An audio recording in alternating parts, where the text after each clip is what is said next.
Hello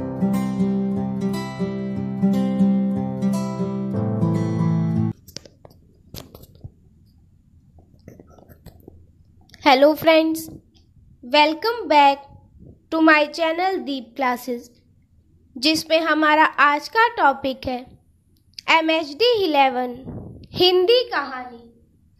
इसमें दी हुई कहानियों की महत्वपूर्ण अंशों और उनकी व्याख्या। हमारा आज का वीडियो स्टार्ट करने से पहले अगर आप हमारे चैनल पर नए हैं या आपने अभी तक हमारे चैनल को सब्सक्राइब नहीं किया है तो इसे सब्सक्राइब कर लें, जिससे हमारे आने वाले वीडियो के सभी नोटिफिकेशंस आप तक पहुंच सके।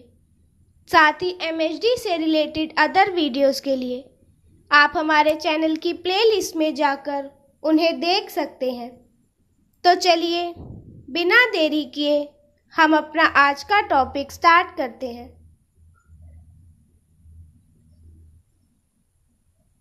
पहला अंश है, घर पहुंचकर 2 दिन तक बेसुध पड़ा रहा हीरामन। होश में आते ही उसने कान पकड़कर कसम खाई थी, अब कभी ऐसी चीजों की लदनी नहीं ला देंगे। चोर बाजारी का माल, तौबा तौबा। पता नहीं मुनीम जी का क्या हुआ, भगवान जाने उसकी सग्गड़ गाड़ी का क्या हुआ। असली इस्पात लोहे की धुरी थी, दोनों पहिए तो नहीं, एक पहिया एकदम नया था। गाड़ी में रंगीन डोरियों के फुंदने बड़े जतन से गूंथे गए थे। इस अंश के संदर्भ को देखें तो प्रस्तुत गद्यांश फणीश्वरनाथ रेणु की महत्वपूर्ण कहानी तीसरी कसम से उद्धृत है। लोक जीवन में कसम, सौगंध या शपथ लेने का अर्थ है वह वादा जो अपने आचरण में उतारकर प्राणपण से निभाया जाता है और जिसको तोड़ना पाप के बराबर समझा जाता है। कसम वास्तव में वह आचार व्यवहार का मूल्य है जो आस्था और विश्वास के साथ साथ ईमानदारी व कथनी करनी की एक रूपता से जुड़ा होता है। तीसरी कसम कहानी में पहली 2 कस्मों को पृष्ठभूमि में रखकर नायक हीरामन की तीसरी कसम को नाटकीय सार्थकता देने के उद्देश्य से कथा सूत्र का संचालन किया गया है, जो कि हीरामन के चरित्र तथा आचरण के व्यवहार को उजागर करता है। इसकी व्याख्या देखें। हीरामन गाड़ीवान पिछले कटु एवं गंभीर अनुभवों के निष्कर्ष के आधार पर कसम के रूप में पहला निर्णय और संकल्प चोर बाजारी का माल न लादने तथा दूसरा बांस लादने हेतु गाड़ी का प्रयोग न करने में अर्थ में दिया गया है। उपयुक्त दोनों कस्में जीवन की गाड़ी खींचने हेतु हीरामन के नैतिक निर्णय का दर्जा रखती है। हीरामन अपने सीधेपन में यह नहीं जान पाता कि उसकी गाड़ी में चोरी का माल लदा है। इस कारण जब उसे अपनी जान बचाने के लिए भागना पड़ता है तो वह 2 दिन तक बेहोश रहता है। होश आने पर वह कसम खाता है कि अब वह कभी चोर बाजारी के माल की लदनी नहीं करेगा। फिर वह मुनीम जी के बारे में सोचता है कि उनका क्या हुआ होगा, उनकी सग्गड़ गाड़ी कहाँ होगी, क्या हालत होगी उसकी। उस गाड़ी में इस्पात लोहे की धुरी लगी थी, एक पहिया भी नया था। गाड़ी को सजाने के लिए रंगीन डोरियों के फुंदने भी उन्होंने लगाए थे। इस अंश की विशेषताएं देखें। पहला है मजदूर वर्ग की आर्थिक सीमाओं और चारित्रिक खूबियों का वर्णन है। दूसरा, गरीब आदमी अभावों में रहना चोरी करने से ज़्यादा बेहतर मानता है, इस भाव की अभिव्यक्ति है। तीसरा, विपत्ति में अपने साथ दूसरों के बारे में भी सोचना चाहिए। चौथा, भाषा पात्रानुकूल एवं बोलचाल की है, देशी शब्दों का प्रयोग अधिक है। दूसरा अंश देखें। अब शकलदीप बाबू और भी व्यस्त रहने लगे। पूजा पाठ का उनका कार्यक्रम पूर्ववत जारी था। लोगों से बातचीत करने में उनको काफी मजा आने लगा और वह बातचीत के दौरान ऐसी स्थिति उत्पन्न कर देते कि लोगों को कहना पड़ता कि नारायण अवश्य ही ले लिया जाएगा। वह अपने घर पर एकत्रित नारायण तथा उसके मित्रों की बातें छिपकर सुनते और कभी कभी अचानक उनके दल में घुस जाते तथा जबरदस्ती बात करने लगते। कभी कभी नारायण को अपने पिता की यह हरकत बहुत बुरी लगती और वह क्रोध में दूसरी ओर देखने लगता। रात में शकलदीप बाबू चौंक कर उठ बैठते और बाहर आकर कमरे में लड़के को सोते देखने लगते या आंगन में खड़े होकर आकाश को निहारने लगते। इस अंश के संदर्भ को देखें तो प्रस्तुत अवतरण अमरकांत की कहानी डिप्टी कलेक्टरी से लिया गया है। यह कहानी निम्न बाध्य वर्ग के बेरोजगार मुखिया के जीवन को दर्शाती है, जिसके भविष्य की आशाएं बेटे के भविष्य पर टिकी है। शकलदीप बाबू चाहते हैं कि उनका बेटा डिप्टी कलेक्टर बन जाए। इसके लिए वे कर्ज उठाकर भी नौकरी का आवेदन पत्र भरवाते हैं। नारायण परीक्षा की तैयारी करता है। बेटे के भविष्य की चिंता और आशा के कारण शकलदीप बाबू की मनस्थिति को दर्शाया गया है। इस अंश की व्याख्या देखें। बेटे के डिप्टी कलेक्टर बनने की आशा में शकलदीप बाबू निराशा से बाहर आकर अपनी दिनचर्या को बदल लेते हैं। उनके पास कोई रोजगार नहीं था, किंतु अब वह व्यस्त रहने लगे। वह नियमित पूजा पाठ करने लगे।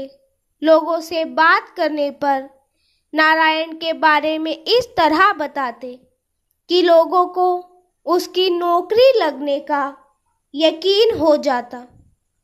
उत्साह के कारण वह नारायण और उसके मित्रों की बातें चुपचाप सुनते और फिर उनके बीच में घुसकर उनसे बात करने लगते, चाहे वह ना चाह रहे हो।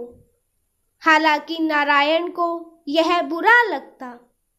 रात में भी शकलदीप बाबू को नारायण का ही ख्याल रहता और वह चौंक कर उठ जाते और उसे सोते हुए देखने लगते या फिर मन के आशा निराशा के द्वंद्व में आकाश को निहारते।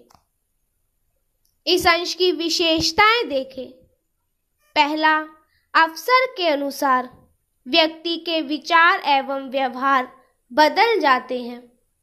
दूसरा, निराशा जहां हमें कमजोर बना देती है, वहीं आशा खाली हाथ होने पर भी उत्साह में भर जाती है। इसी भाव को लेखक ने यहाँ दिखाया है। और तीसरा, भाषा बोलचाल की है, जिसमें तत्सम तद्भव शब्दों के साथ उर्दू के शब्दों का भी प्रयोग है। तीसरा अंश देखें। मेरा हाल तो खुदा जानता है। चिराग वहां साथ होता तो और बात थी। मैंने उसे कितना समझाया था कि मेरे साथ चला चल, पर वह जिद पर अड़ा रहा कि नया मकान छोड़कर नहीं जाऊंगा। यह अपनी गली है, यहाँ कोई खतरा नहीं है। भोले कबूतर ने यह नहीं सोचा कि गली में खतरा ना हो, पर बाहर से तो खतरा हो सकता है। मकान की रखवाली के लिए चोरों ने अपनी जान दे दी। रखे, उसे तेरा बहुत भरोसा था। कहता था कि रखे के रहते मेरा कोई कुछ नहीं बिगाड़ सकता। मगर जब जान पर बन आई तो रखे के रोके भी ना रुकी। इस अंश के संदर्भ को देखें। प्रस्तुत गद्यांश मोहन राकेश की कहानी मलबे का मालिक से उद्धृत है। यह एक स्मृति चित्र है जिसमें विभाजन के अंश और अपनी मातृभूमि के प्रति आत्मीयता दोनों दिखाई देती है। मोहन राकेश की कहानी मलबे का मालिक का मुख्य पात्र गनी मियाँ, यद्यपि लोहार से आई टोली का मुख्य सदस्य है, लेकिन बाजार बसा की इस गली तक पहुंचने वाला वह अकेला ही है, क्योंकि वास्तव में वह उस अरूप, अनाम तथा अनुपस्थित समुदाय का वह उपस्थित चेहरा है जो यही मर खप गए तथा जो बचकर लाहौर जा नहीं सके, या यदि बचे भी तो वह वापस आने का साहस या साधन नहीं जुटा सके। अतः उसकी यात्रा का मुख्य गंतव्य उसकी टोली के बाकी लोगों की यात्रा से बिल्कुल भिन्न है, क्योंकि उनके लिए यहाँ की वह स्मृति मानो एक विनोद यात्रा के साथ ही उनके आतिथ्य और सत्कार का एक अवसर है। लेकिन गनी मियाँ के लिए यह यात्रा अपनी अंतहीन पीड़ा के मूल उत्स तक लौटकर उसकी संतावना की तलाश का एक गहन प्रयास है, जिसके मन में सामान्यतः दंगों में अपना पूरा परिवार खो बैठने के बावजूद भी एक असंभव सी उम्मीद यह है कि घर वही वैसा ही बाकी होगा। इस अंश की व्याख्या देखें। गनी जब अमृतसर आता है तो रुक्का पहलवान से बात करते हुए कहता है कि अपनी जमीन से अलग होने पर मेरा क्या हाल है यह तो खुदा ही जानता है। अपने मित्र चिराग को याद करते हुए वह भावुक हो जाता है और कहता है कि मैंने चिराग को साथ चलने के लिए बहुत कहा, लेकिन अपनी जमीन और नए घर के मोह में वह नहीं गया। उसे लगा कि यहाँ सब अपने हैं, कौन उसे नुकसान पहुँचाएगा। लेकिन वह उस कबूतर की तरह भूल गया जो आंख बंद कर सोचता है कि बिल्ली उसे नहीं देखेगी। खतरा अंदर से नहीं बाहर से तो है। मकान बचाने के चक्कर में 4 लोगों ने जान गंवा दी। फिर एक रुखे से कहता है कि उसे तेरी दोस्ती पर बहुत विश्वास था। वह कहता था कि रखे के होते हुए उस पर कोई मुसीबत नहीं आ सकती, लेकिन वह भूल गया कि जब बुरा वक्त आता है तो वह किसी के रोके नहीं रुकता। इस अंश की विशेषताएं देखें। पहला, देश विभाजन के दर्द और विनाश का वर्णन है, जो आज भी दोनों देशों के लाखों लोग सह रहे हैं। दूसरा, सदा दूसरों के भरोसे ना रहने का संदेश भी दिया है। तीसरा, भाषा संवादात्मक तथा पूर्व दीप्ति शैली में दर्शा रही है। तो इसी के साथ हमारा आज का वीडियो यही खत्म होता है। इसके आगे के अंशों को हम अपने नेक्स्ट वीडियो में जानेंगे। तब तक के लिए अगर हमारा आज का वीडियो आपको पसंद आया हो तो वीडियो को लाइक एंड शेयर करें और हमारे चैनल को सब्सक्राइब करें। Thank you for watching.